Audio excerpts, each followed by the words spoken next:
And good afternoon to whoever's out there from an unseasonably hot and dry Pittsburgh.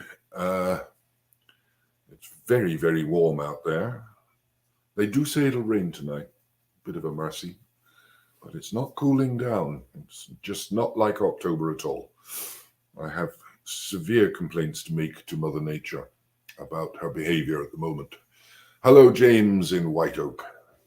I presume it's the same there with you. And Barry in Troy Hill. Pittsburgh is experiencing a very late summer. Hello, David.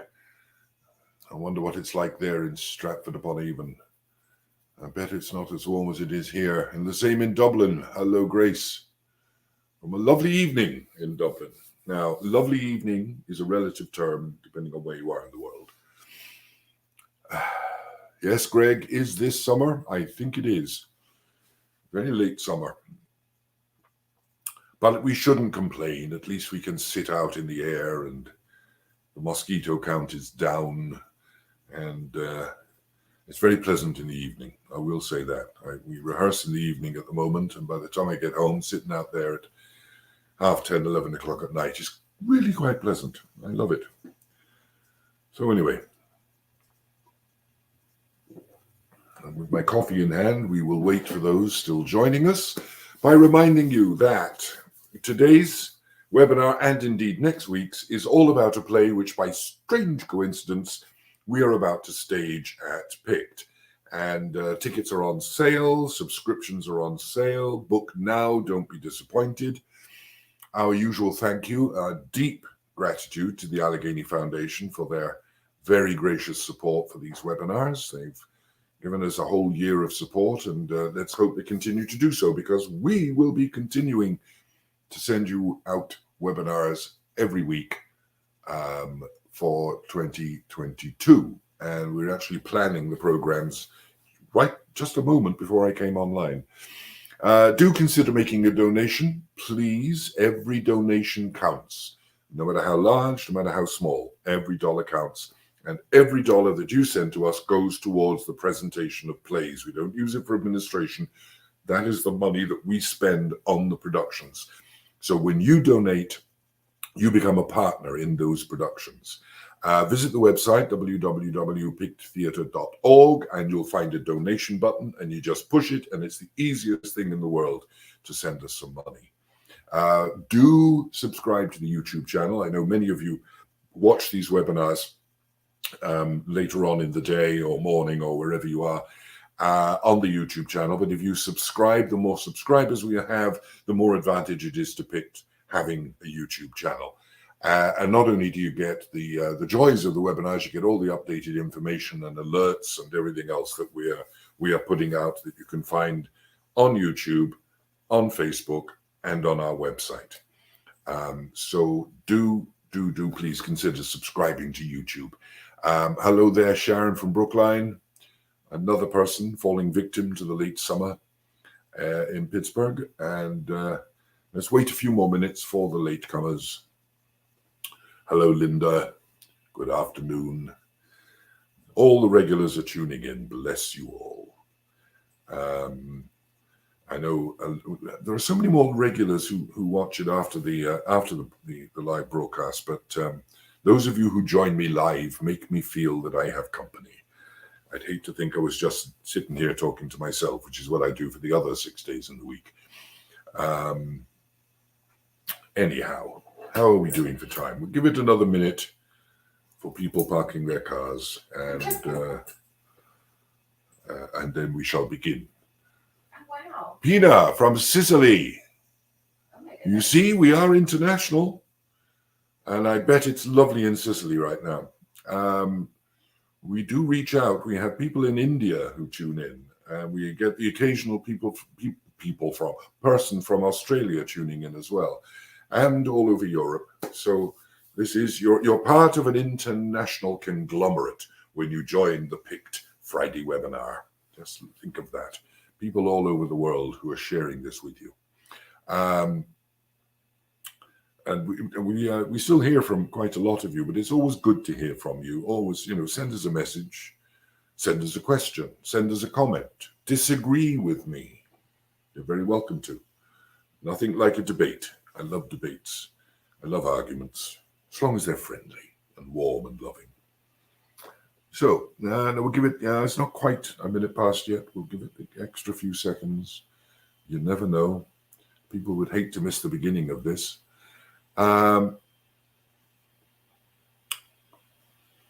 as I say, this is the first of 2 webinars on the topic of As You Like It, the play that purely coincidentally we are presenting opening on the 30th of this month. But I want to discuss it because last week, as you may recall, we discussed the nature of Shakespeare writing farce with A Comedy of Errors, and Shakespeare's use and concept and structure of comedy is quite brilliant, and it happens that As You Like It falls into that same genre, but I have more of a purpose for discussing it. Who's just arrived? Rexio1934, hello from Pittsburgh. What a strange name. Rexio1934. Sounds like something out of Isaac Asimov. But anyway, you're very welcome. I mock not. Let's make a start. As You Like It. Strange title. I have a theory about that too. I have a theory about most things. I'm very often asked, what are my favorite plays or what are my favorite Shakespeare plays? And of course, it's an impossible question to answer. If I were asked what is my favorite play in all the world and what is my favorite Shakespeare, it is the same play. It is King Lear. I think King Lear is the most perfect tragedy ever written and possibly the most perfect play. What is my favorite history play? Would be Julius Caesar, which is also a tragedy, but under the category of histories, that would be my favorite. Julius Caesar is, to my mind, a perfect play in just almost every way. As are the final cycle of the Henriade plays, Henry VI, 1, 2, and 3. I think that Henry VI, 1, 2, and 3, which he takes this notion of civil war across 3 entire plays because it's such a huge topic and the themes within it are massive, and I think it is wonderful. And just as a little tip, I'm going to be discussing each of those 3 plays in the new year on 3 webinars then, but more of that anon. But in terms of his comedies, what is my favorite play? It has to be As You Like It. As You Like It, to my mind, is the perfect comedy in the classic sense of the term comedy, of a play that sets up all sorts of propositions and reaches a satisfactory resolution at the end. And I love the structure of this play. But more than simply the structure, I love this play because it's all about love. And being Shakespeare, not on a simple level, it's all about love in its many forms. Now, all of Shakespeare's plays, of all of them, As You Like It mentions the word love, possibly, and I could be corrected on this, but I think I'm right, possibly more than any other. The word love is used in this play in more times than in any other of his plays. And love is, it exists, it occurs, it's described, it's used in many of Shakespeare's plays. As I've said on the preamble that was on the screen, love is the theme and major problem of Romeo and Juliet. It is the demon. Love is the demon lurking in the form of jealousy in Othello. It is the motivating factor in All's Well That Ends Well that makes a woman travel vast distances in the name of love and to win the love of the man she loves. And it's shown in its most frustrating aspect in Twelfth Night, where the one who loves cannot admit her love because it will destroy her disguise and possibly risk her life. But no play in the canon demonstrates the aspects of love as well as You Like It. It's almost, the play is almost a treatise on the topic of love and loving. Now, there are 4 principal aspects of love. I use that phrase because it came to me and then I realized it was the title of a musical, but never mind. There are four principal aspects of love that we can see demonstrated in this play. We can see fraternal love. We see romantic or idyllic love. We see love at first sight, and we see carnal love as well. And there are four principal couples in the play upon these aspects of love maneuver, if you like. And they are Rosalind and Orlando, Silvius and Phoebe, Oliver and Celia, and Touchstone and Audrey. Those are you might describe as the four pairs of victims of love. But in addition to these pairings, there are others, not quite so obvious, but equally important. Rosalind and Celia demonstrate an aspect of love. Ganymede, the disguised Rosalind, and Orlando, another aspect of it. And even the character of Jakes, or Jaques, whichever way you prefer to pronounce it, and himself. Jaques' love of himself is another aspect of love that's demonstrated within the play. So we're going to examine how each of the couples fall victim to either one or several of these differing loves. Now, as I mentioned last time, with the comedies, and particularly with this one, there is the principle of contrast, of setting the comedy against the contrast of a different oeuvre. Shakespeare does not start this play as a play about love. On the contrary, he starts it with all the elements of hatred and revenge. And as we pointed out in last week's discussion on the Comedy of Errors, As You Like It could easily have become a tragedy just based on the opening few scenes. He could have written a tragedy based on what he laid out in these first few scenes. Orlando, who is our hero, begins the play with a speech that is infected with hate and bitterness and resentment. He's talking to the servant Adam. As I remember, Adam, it was upon this fashion, bequeathed by will, it was my right, bequeathed by will of his father, but poor 1,000 crowns. And he goes on, charge my brother on his blessing, on the basis of his inheritance, to breed me well. And then he goes on to describe how badly he's been treated. His younger brother, the middle brother, is sent off to school. He's doing well. But me, Orlando, he keeps here at home, unkept. For call you that keeping for a gentleman of my birth that differs not from the stalling of an ox. In other words, Oliver, the eldest brother, is treating Orlando like a servant, worse than a servant, like a slave.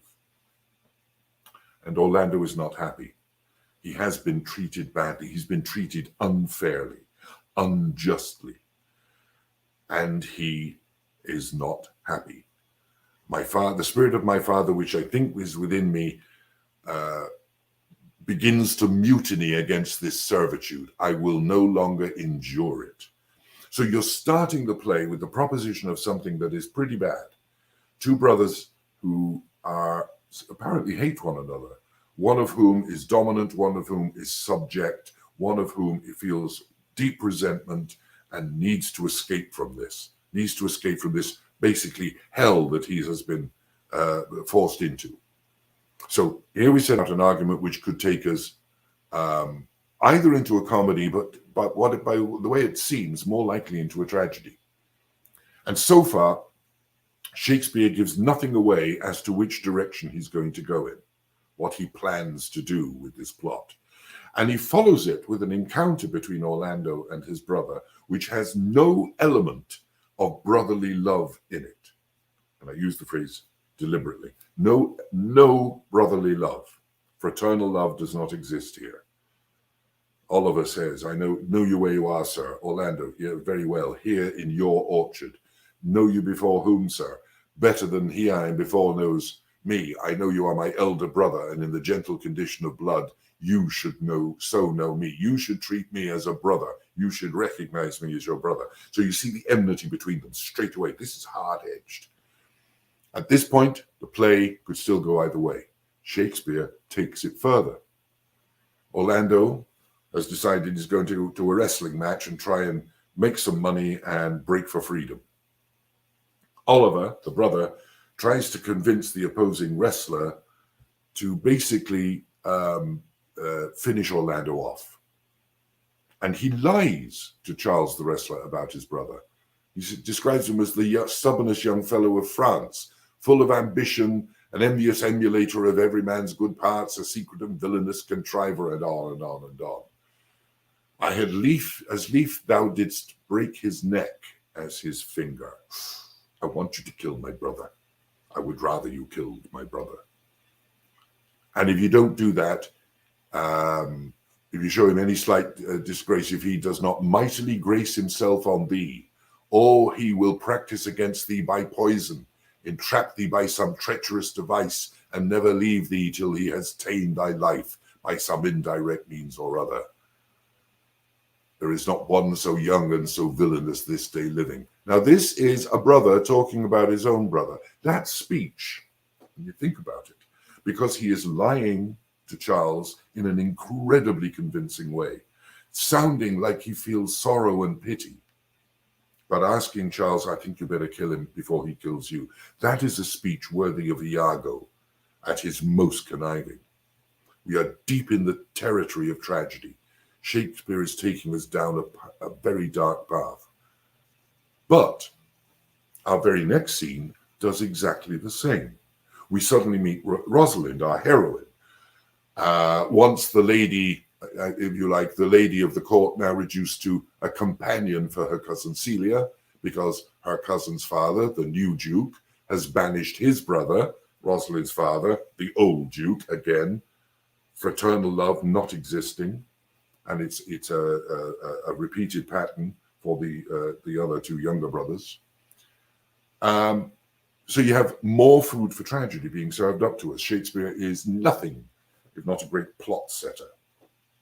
Rosalind, in response to Celia's request that Rosalind cheer up a bit, dear Celia, I show more mirth than I'm mistress of, and would you yet I were merrier. Unless you can teach me to forget a banished father, you must not learn me how to remember any extraordinary pleasure. And here the word appears for the first time. Celia responds, herein I see thou lovest me not with the full weight that I love thee. If my uncle had thy banished father had banished thy uncle, the Duke, my father, so thou hadst still been with me, I could have taught my love to take thy father for mine. So wouldst thou, if the truth of thy love to me was so righteous as be tempered as mine is to thee. Look at the number of times the word love is used in that. What Shakespeare is giving us is the first representation of fraternal love. That was the first one on our list. That here you have two sisters, or two cousins, who love each other as sisters. Because Rosalind's response is, I will forget the condition of my estate to rejoice in yours. And Celia makes an even bigger pledge. She pledges that when her father dies, Rosalind will inherit everything. What he has taken away from thy father perforce, I will render thee again in affection. By mine honor I will. Now, so within this potentially tragic situation, we do get a glimpse of fraternal or sisterly love. And it's one of the aspects we will be dealing with right through this play. An aspect of loving that sets the play off, and as a balance to the fraternal hatred that we've witnessed already in the first scene and referred to in the second by the fact that the two dukes are brothers and one hates the other. The very next line after that moment that I've just referred to, Shakespeare gives us a clue to where he's actually leading us. After setting up two very clear paths into a tragic story, he raises a very simple proposition. While considering ideas for their own amusement, Rosalind asks a question.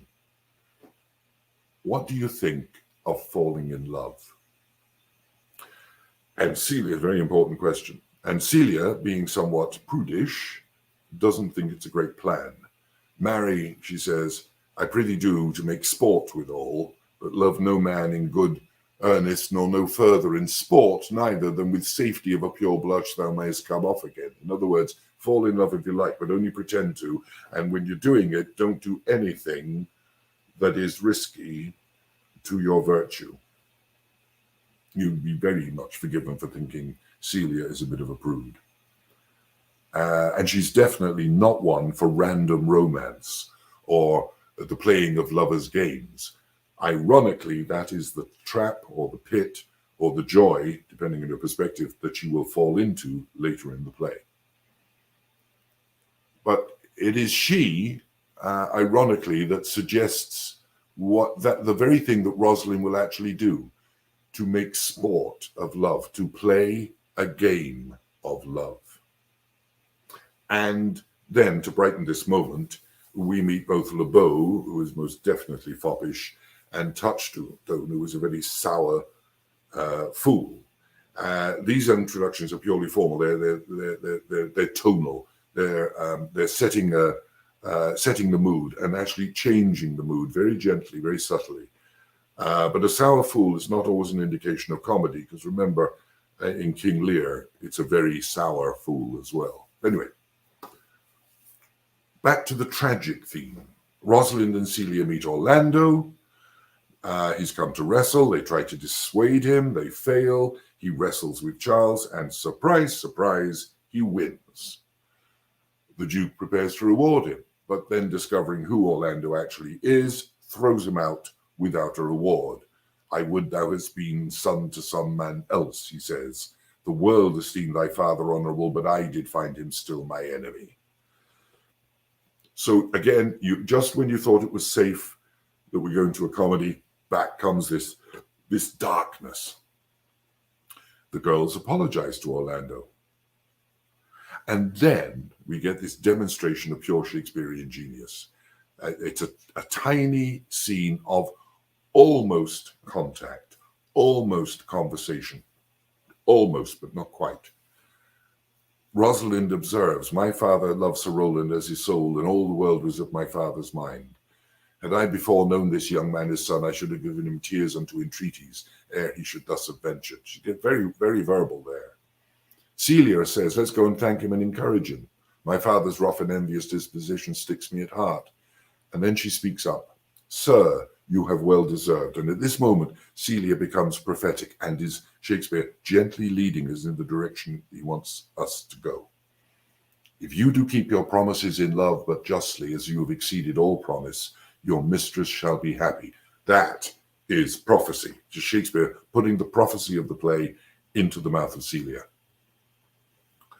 Rosalind tries to go a step further and can't say anything. So she does the only thing she can do. She takes a chain from her neck and puts it onto Orlando. Wear this for me, one out of suits with fortune that could give more, but that her hand lacked means. She can't say anything more than that, so she gives him a token, love token. And Orlando can't speak because he's taken a really good look at her. Can I not say I thank you? My better parts are all thrown down, and that which here stands up is but a quintain, a mere lifeless block. He can't speak to her. Something has happened. Shakespeare has allowed a moment to happen without using the word. Rosalind comes back. He calls us back, she says. He didn't. She's making it up. My pride fell with my fortunes. I'll ask him what he would. Did you call, sir? And he can't speak. So she goes on. Sir, you've wrestled well and overthrown more than your enemies. And there it is. She is saying, I love you. I think perhaps you've overthrown more than your enemies. And off she goes. And Orlando still can't speak. What passion hangs these weights upon my tongues? I cannot speak to her, yet she urged conference. Oh, poor Orlando, thou art overthrown, and he is in love. But what is interesting is that neither of them can talk about it. Neither of them can look each other in the face and say, I love you. In this very brief encounter, and yes, that is another quote from a movie, in this very brief encounter, Orlando and Rosalind have done that which they will joke about and laugh about concerning the other later in the play. They have discovered love at first sight. So we've seen fraternal love, and now we see love at first sight actually happen. We'll come back to another experience of that later in the play. And anyone in the audience who has not at some point experienced that particular emotion has no right to be at any play. These are things that we all experience, and Shakespeare is exploiting that. As I said last week, when he creates a farce, he exploits our nightmares. When he creates a love story, he exploits our own experience of being in love or not being in love, of enjoying love or unrequited love. But it's our experiences that he's exploiting. What he's doing is he's prompting the laughter of recognition. So now we can begin to suspect where the play is going. But being a genius, Shakespeare doesn't leave it there. He doesn't let us go on just yet. He hasn't quite finished with the tragic theme. And all the way through the play, he's going to remind us that constantly that the course of true love never did run smooth, and that a tragic possibility is always waiting round the wrong corner should you take that route. When Orlando returns home, he discovers that Oliver is planning to kill him, so he must set out with his old servant to save himself. He has to go and seek his fortune. And the old servant, old Adam, interesting that he's called old Adam, gives Orlando his life savings and offers to go into banishment with him. That is a demonstration of loyalty and love. Yet again, in the midst of tragedy, love surfaces and moves us on. So then you get Rosalind suddenly banished by her uncle, the new Duke, for no reason other than she's becoming more popular than Celia. So Celia tells Rosalind that if one is banished, both are banished. She will go with her. Fraternal or sisterly love, demonstrating again. So just at the moment when tragedy could take over, love steps in and moves us forward, moves us away from that danger. So they set off together with Touchstone to seek their fortunes. Whither will she go? Whither will we go, says Rosalind. To seek my uncle in the Forest of Arden, says Celia, very sensibly. And so the journey to Arden begins. From a world of hatred and fear, they are all seeking a place where they can find safety. For Rosalind and Celia and Touchstone on their journey, and for Orlando and Adam on theirs, something else is waiting for them, lurking in the shadows of the forest. Love. Love in one form or another. So, Shakespeare has used the somewhat devious approach of engaging us with the audience by raising the ruse, as it were, by raising the proposition of setting up all the potential for a tragedy and then springing on us all the groundwork for a comedy. And as I said before, whether it be the use of your nightmares or the use of your sense of love or any of those things, Shakespeare is utilizing what is in us, our reactions to a given situation. And it is to those personal reactions that we always respond. Shakespeare understood another aspect of human nature when love is the issue or is involved. And from this point in the play, the protagonist will do what most of us do when we're in love. In fact, I would go so far as to say almost universally, all of us do this when we're in love. We talk about it a lot. We can't stop talking about it, even if we're only talking about it to ourselves. Words take over. And in this play, Shakespeare's primary heroine, Rosalind, in this particular play, never shuts up. She talks and talks and talks, and it's all about love. It's all about the game of love. It's all about the truth of love. A very quick reference, I've said it before, the interesting game being played theatrically, in Shakespeare's day, you couldn't put women on the stage. They were boys who dressed as women. Very often when a boy actor was reaching that point in his progress towards maturity, when he couldn't retain the convincing voice or look for too long, but was a good actor, Shakespeare will create a role where the boy actor playing a girl would then disguise himself as a boy and only return as a girl in the final scene. This happens in Twelfth Night. It happens in As You Like It. They're known as the breeches roles.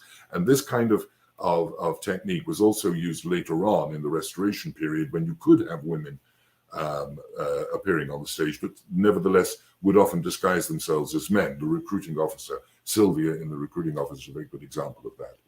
Anyway, having Rosalind disguised as a boy opens up all sorts of comedic possibilities regarding wooing and flirtation, together with the in-joke that it is a boy playing a girl playing a boy.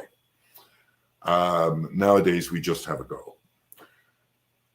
Anyway, Rosalind and Celia disguise themselves, and their disguises are based not on reality, but again, he's using our own imaginations, he's using our own fantasies, the illusions we have. So when they disguise themselves, the disguises are not based on reality, but a sort of an idyllic notion of what country life might look like and be like. He was a country boy.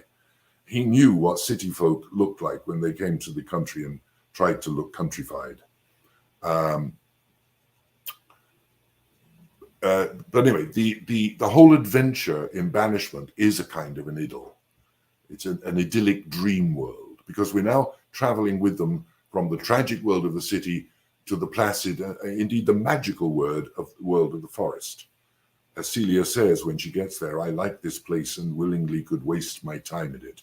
Notice she uses the word waste, not live here, but waste my time, have fun here, enjoy it. Since I'm going to be in the country, let's have a wonderful time with picnics. They blend into the forest with the help of Corin the shepherd and the young swain Silvius. They immediately buy a cottage and buy a flock of sheep and buy some land. It's not as though they are going into grinding poverty and hiding themselves.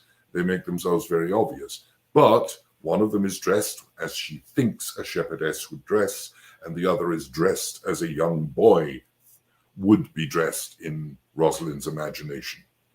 And Shakespeare's brought us all by degrees to this wonderful place of mystery, the forest, where love lurks and dreamers dream, and in this particular forest, where all things can be made good. Now, Rosalind, at the beginning of the play, suggested falling in love as a game to be played. And within a few moments, Rosalind has herself become a victim of that game. She has fallen in love, and Orlando, who is conveniently the object of her love, has fallen in love with her. She's not had the time to tell him, can't make the words, neither can he. And so, in the moment of meeting, they're both torn apart by circumstance. So you have love set up, and then it's unrequited because they're separated. And then they're both banished. So you think, well, that's it, not a hope. Banished by decree and by escape on each case. And both, unknown to each other, and by strange coincidence, both of them end up in the same place. After all, this is a play. Both are now in the Forest of Arden. Shakespeare was wise enough to know how people in love behave. This is a very important point. He had been in love many times. Young men, especially inexperienced young men, which usually means virgin, tend to become dreamy on the topic and write poetry. Often very bad poetry. I challenge any man who has at some point in his youth not written some bad poetry to somebody he felt he was in love with. And that's precisely what Shakespeare lets Orlando do. Having found sanctuary with the old Duke in the forest, and his retainers who are living like the old Robin Hood of England, which is another imaginary romantic idyll, we next meet him, very lovelorn and dreamy, writing bad verse. And the poetry he writes really is pretty bad. And you have to be a really good poet to write really bad poetry. And the kind of verbal explosion of nonsense that Orlando comes out with in his poems is quite wonderful. Hang there my verse in witness of my love, and thou thrice crowned queen of nights, survey with thy chaste eye from thy pale sphere above thy huntress name that my full life to sway. O Rosalind, these trees shall be my books, and on and on and on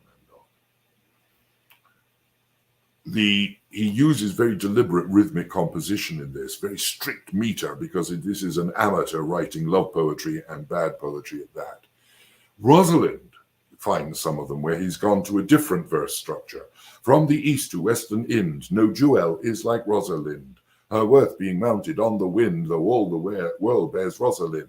All the pictures fairest lined are but black to Rosalind. Let no fair be kept in mind but the fair of Rosalind. I mean, if you talk about bad poetry, this is the absolute picture of it, because he's in love. Even Touchstone the clown can't resist it. Orlando's poetry is so bad, Touchstone makes up his own version of it. If the hart do lack a hind, let him seek out Rosalind.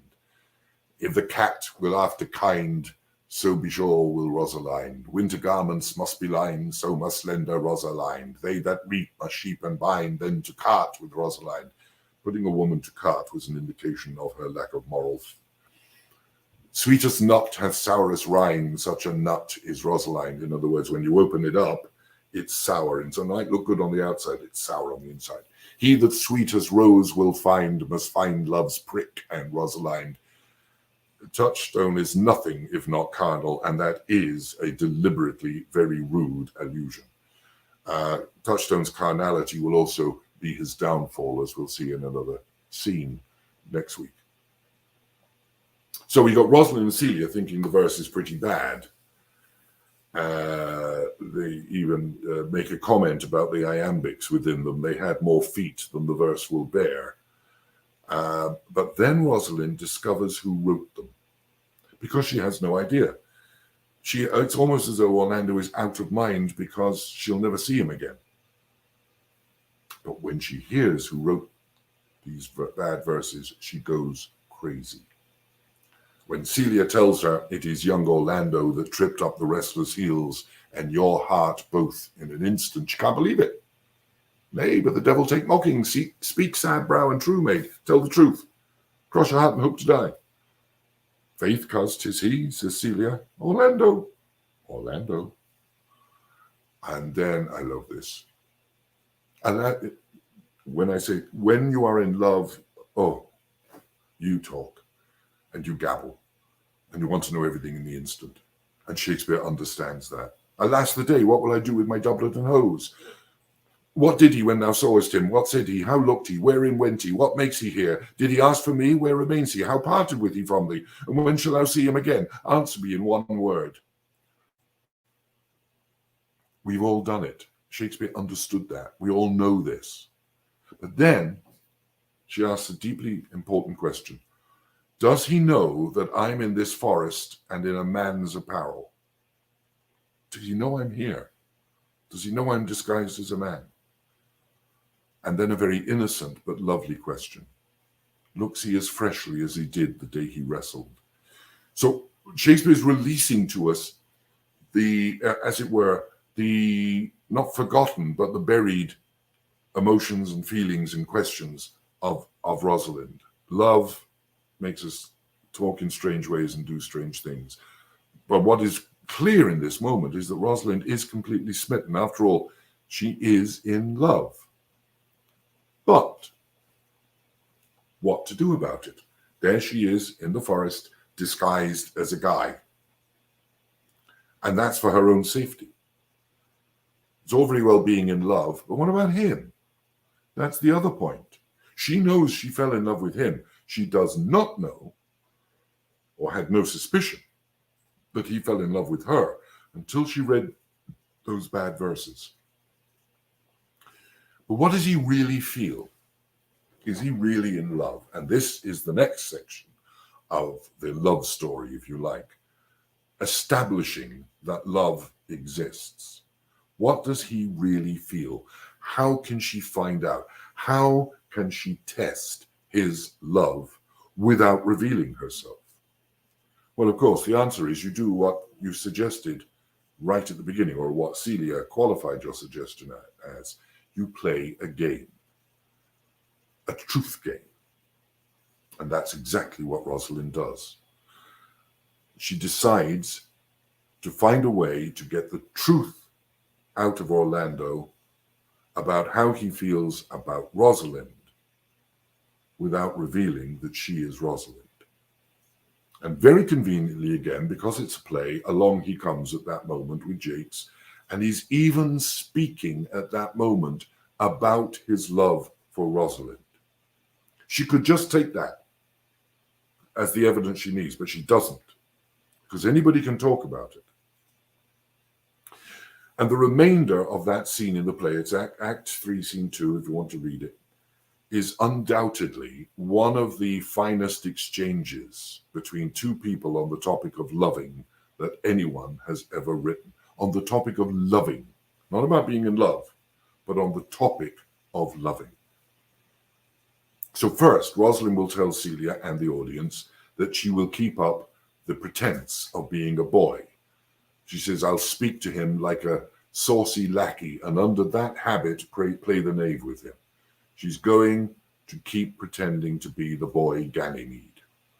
And it's very important in this that you understand, that the audience understands, and Shakespeare's audience would have bought into it instantly, and most modern audiences do too, that when she is dressed as a boy, she is Ganymede. But underneath Ganymede lives Rosalind. So she calls on him. Do you hear, Forrester? Very well. I pray you, what is it o'clock? What time is it? And Orlando responds, if you ask me, you should ask me what time of day. There's no clock in the forest. Rosalind, as Ganymede, brilliantly quick mind. Then there's no true lover in the forest. Else sighing every minute and groaning every hour would detect the lazy foot of time as well as a clock. And she's gone straight to the heart of it. If you can't tell me what it is o'clock, you can't be a lover. Because if you were a real lover, you'd know what it is o'clock. You'd know because every hour, every minute, every second clicks in your brain. Straight to the heart of the matter. And then the essential question, are you a true lover? That's the essence of what this opening gambit is all about. And Orlando enters the game. Why not? Nothing else to do. And he's not realizing that he is the game and that the game is a test of him. After a few observations by Ganymede, Orlando is fascinated. This is a game that he's beginning to enjoy. Because in this game, with this young man, he can talk about his favorite topic, love and loving Rosalind. In particular, he can talk about loving Rosalind without her hearing him. Remember, at the beginning, when he was looking at her and she gave him the token, he couldn't speak, and neither could she. They were completely blown. Their minds were blown by the presence of each other. They could not say, I love you. They could not say, can we have dinner? They could not say, what are you doing on Friday? They could not speak to one another. All they could do was look. But here, now, with this boy Ganymede, Orlando can talk of and about Rosalind without any fear of her hearing him, not knowing that the boy Ganymede was Rosalind in disguise, who could now talk about Orlando in any way she wanted because he could not recognize her. Brilliant comedic setup. Genius. So anyway, here we have Orlando no longer tongue-tied, not knowing that her she speaks of is actually who he is speaking to. And he wants more of it. When the first conversation, where do you dwell, pretty youth?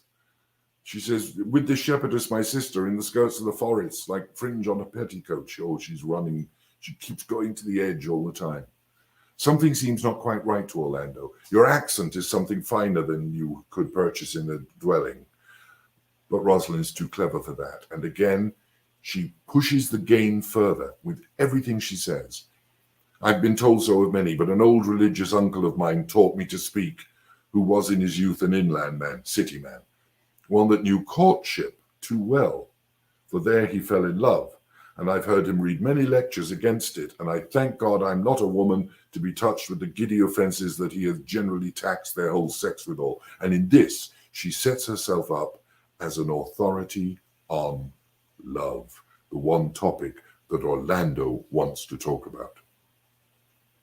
Orlando knows he isn't an expert. He isn't an authority on love. He wants to learn. He wants to learn, another song title, how to handle a woman. He wants to know how to behave with a woman. He wants to know how to react to a woman. He has no experience. This was the virgin who fell in love. And he's going to learn all those things from the very woman he wants to coin a phrase, handle. So he asks Ganymede, can you remember any of the principal evils that he, your uncle, laid to the charge of women? Recount some of them. Rosalind, as Ganymede is too clever. Nah, I'm not going to cast away my physic upon those that are sick. And then in a moment of genius, like a fly fisher, she hooks him, plays him, and lands him. There is a man, he says, that haunts the forest, that abuses young plants with carving Rosalind on their barks, hangs odes upon hawthorns, elegies on brambles, all forsooth deifying the name of Rosalind. If I could meet that fancy monger, I'd give him some good counsel, for he seems to have the quotidian of love upon him. And in that moment, she is sneering at the writer of the verse, but acknowledging that he appears to be in love, giving the man the confidence to tell the truth. I am he that is so love-shaped. Tell me your remedy. And Ganymede, or Rosalind, through the voice of Ganymede, will list all the reasons that will ultimately make her certain that Orlando is not in love. There would, if he fulfilled any of these things, she would be convinced he is not in love. Shakespeare in this is showing a really deep understanding of a woman's heart. And a woman's heart in this sense, and I speak from the perspective of a man, so what would I know? But the secret within a woman's heart that she needs is certainty. It's primal, a need for certainty. Are you the one? Rosalind needs to be with Orlando because of love. But in the shape of Ganymede, she can discover whether Orlando is truly what she wants him to be.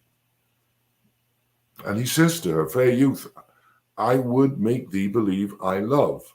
And that's a cry from the heart. He wants, as I said, when you're in love, you want to talk about it. When you're in love, you want to tell people. When you're in love, you want it to be known. Ganymede responds, me believe it. You would soon make her that you love believe it, which I warrant she is apter to do than to confess that she does. And that's Rosalind coming near the surface again, saying, God, I so want to say I love you. I so want to, but I'm not going to because I'm not sure yet. And then there's a confession made in the safety of disguise, and to be doubly sure it is him who is in love with her. She keeps double checking. In good sooth, truly, are you he that hangs the verses on the trees wherein Rosalind is so admired? I swear to thee, youth, by the white hand of Rosalind, I am he, that unfortunate he. And Rosalind surfaces a little bit more. But are you so much in love as your rhymes speak? The voice and appearance may be Ganymede, but it's Rosalind who is asking, not Ganymede.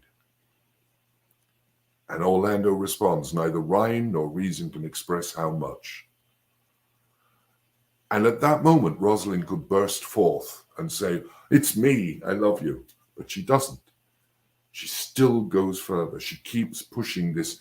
She's pushing the limits now. She's on a roll, as it were, and she wants to be, not in the Irish sense, not merely to be sure, but to be sure to be sure. Love is merely a madness, she says, or Ganymede says. And I tell you, deserves as well a dark house and a whip as madmen do. And the reason they're not so punished and cursed is that the lunacy is so ordinary that the whippers are in love too. In other words, everybody's in love, and therefore everybody is mad, and therefore everybody has bad judgment. But she goes on, I profess to cure it by counsel. Orlando's, what? Did you ever cure love so? And he's hooked. She has him in her power. Now she can play the game of love, and if it doesn't work out, she has not exposed herself. She is in the guise of Ganymede. And she draws him into the game. She describes how she cured somebody else. He was to imagine me, his love, his mistress, and I set him every day to woo me. At which time would I, being but moonish youth, grieve, be effeminate, changeable, longing and liking, proud, fantastical, apish, shallowy, constant, full of tears, full of smiles, by every passion something, and for no passion true. In other words, I would behave like a woman, or at least what a boy might think a woman might behave like. But Rosalind knows that's exactly how she can be.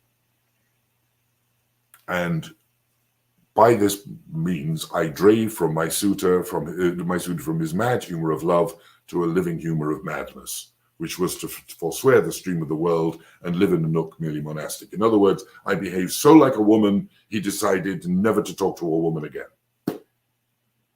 To which Orlando says, I don't want that. And he means it. A cure from love is not what he wants. He wants to be loved and to be in love. But Rosalind pushes it.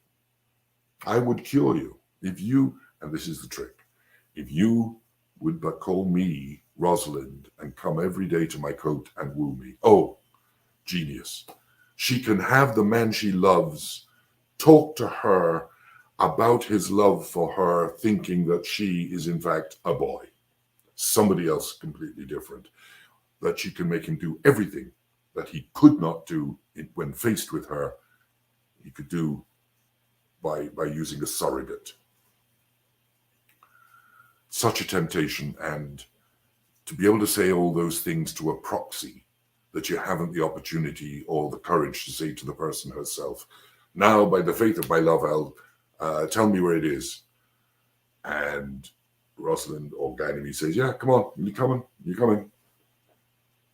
And he responds, with all my heart, good youth. The game is on, but the rules are absolute. Ganymede turns round and says, nay, you must call me Rosalind. And a few scenes later in the play, we see the game actually being played out. And watching the time. What makes it so delightful is that everything the two lovers say to each other in the game of that Ganymede is playing, everything they say to each other is actually and completely true. Orlando speaks of his real love for the real Rosalind, not knowing he is speaking to the real Rosalind. And Ganymede speaks the true feelings and thoughts of the real Rosalind, which in fact she is. It's genius comedy writing by a genius of comedy.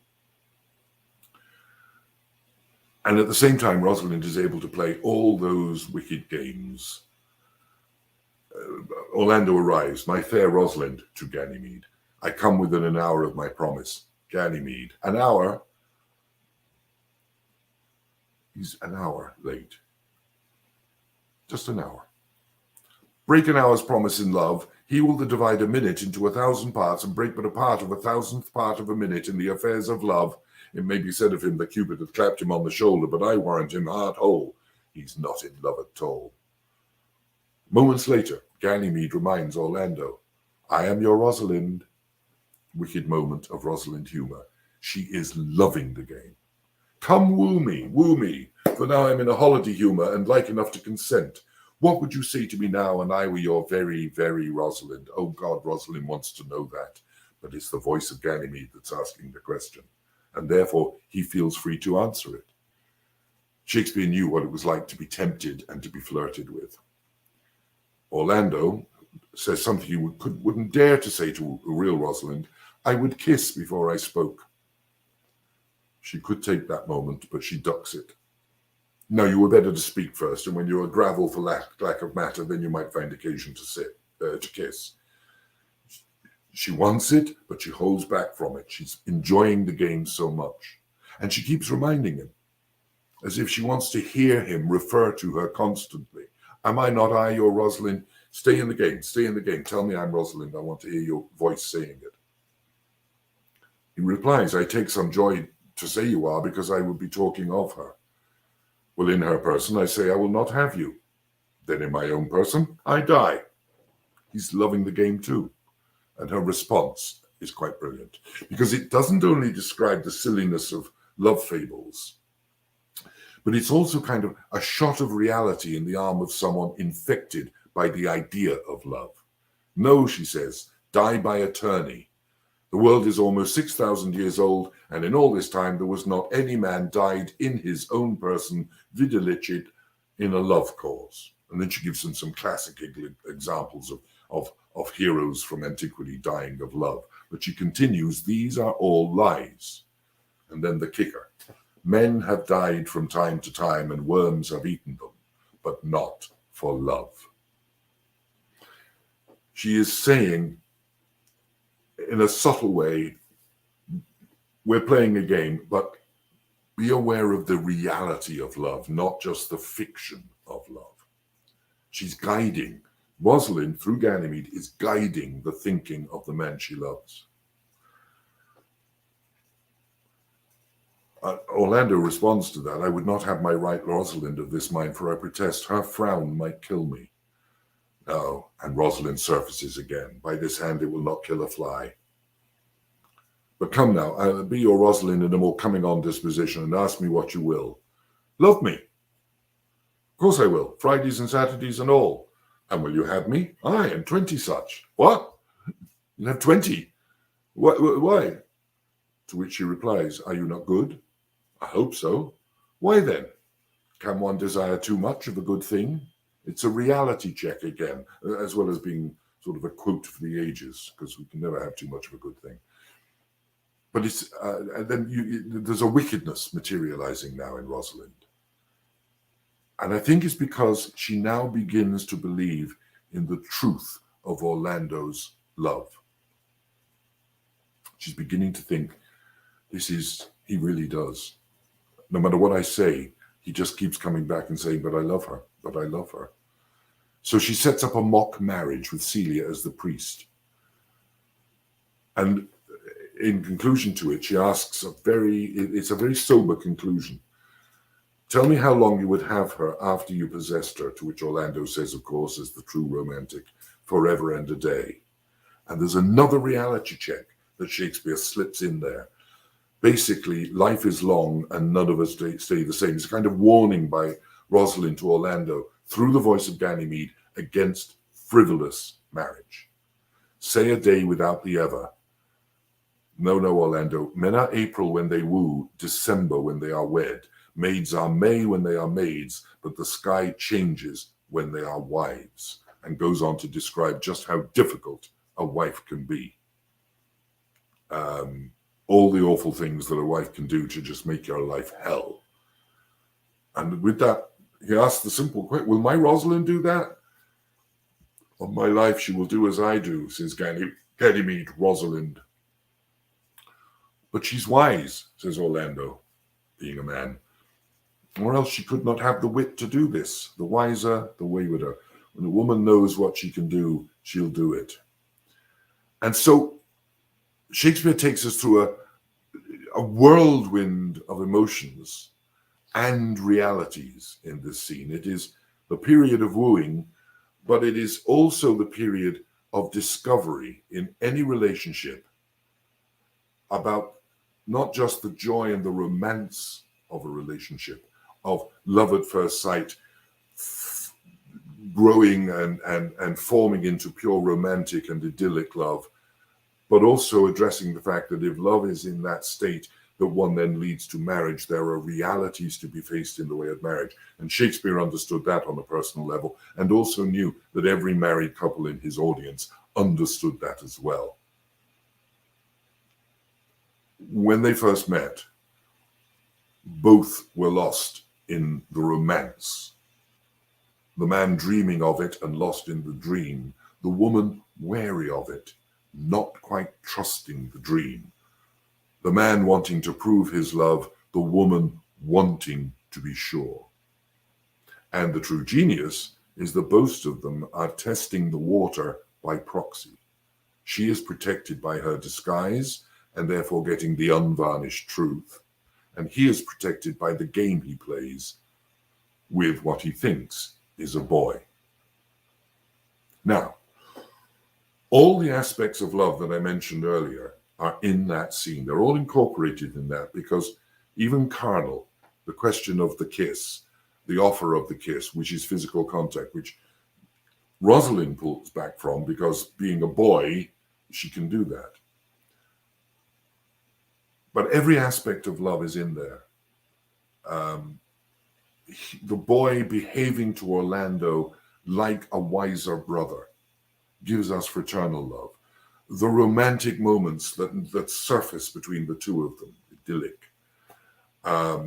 We know that they have experienced love at first sight, and it is the response to that love at first sight that they are debating, if you like. And the fact that there is that momentary addressing of the potential of a carnal encounter. So all of the aspects of love are hidden and buried between those two, the two scenes, and the relationship between them.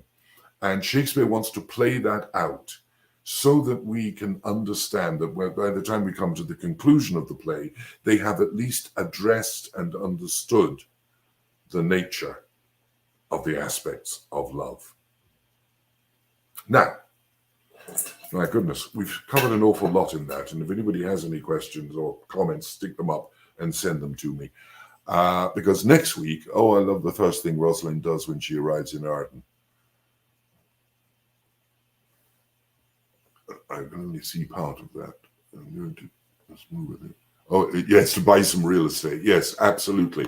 Rosalind is a realist, if nothing else. If I'm going to live in this forest, I'm going to live comfortably in this forest. She is not the one to go backpacking, or if she does go backpacking, she will find the nearest Holiday Inn rather than a bed and breakfast. So, yeah, absolutely. What's that?